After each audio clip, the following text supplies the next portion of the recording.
আসসালামু আলাইকুম রহমতুল্লাহ বারাকাতুহ। ভাই প্রশ্ন করছেন যে আজকে যে আমাদের দেশে ভূমিকম্প হলো, মুসলিম অধ্যুষিত দেশ এটা, এখানে এত বড় ভূমিকম্পের পরে ভূমিকম্প তো যতটুকু হয়েছে, এই অবস্থাটা যদি আরও কয়েক সেকেন্ড যদি বিদ্যমান থাকতো তাহলে ক্ষয়ক্ষতির মাত্রা এত বেড়ে যেত হয়তোবা, যেটা কল্পনাতীত।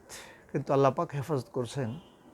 এখন এই অবস্থার পরে আমাদের কি করণীয় আর কিভাবে চলা উচিত, বলা উচিত, আমাদের করণীয় কী, এই প্রশ্ন।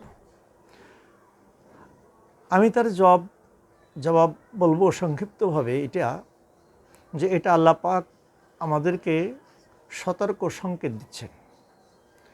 এখন উচিত আমাদের সতর্কতা অবলম্বন করা। সতর্কতা এক নম্বর হলো আল্লাহ পাকের যে নিষেধগুলি আছে তার থেকে বেঁচে থাকা। সকল প্রকার গুনাহ থেকে আপন আপন জায়গায়, ব্যক্তি জীবনে, পারিবারিক জীবনে, সামাজিক জীবনে, রাষ্ট্রীয় জীবনে, সকল ক্ষেত্রে যার যেখানে যতটুকু পদচারণা, ব্যক্তিগত পর্যায়ে সে তার সকল গুনাহ থেকে বিরত থাকা এক নম্বর কাজ।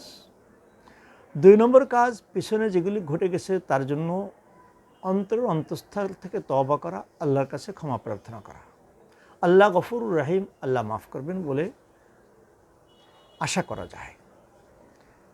তিন নম্বর কাজ হলো বাকি জীবন প্রত্যেকের জন্য আজকে এই সতর্কতা থেকে সতর্ক হয়ে যাওয়া, যে আমি যতটুকু পারি আল্লাহর হুকুম মেনে চলো, সাধ্য অনুসারে আল্লাহর হুকুম মেনে চলব, এতে কোনো ব্যত্যয় ঘটাবো না।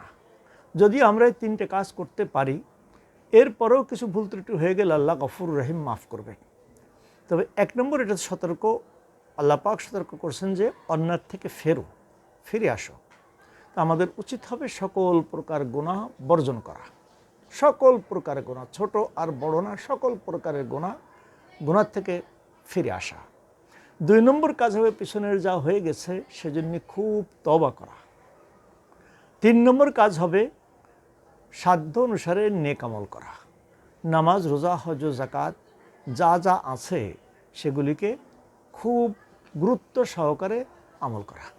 আল্লাহ পাক এই জাতিকে বোঝার তৌফিক দান করেন, আমল করার তৌফিক দান করেন।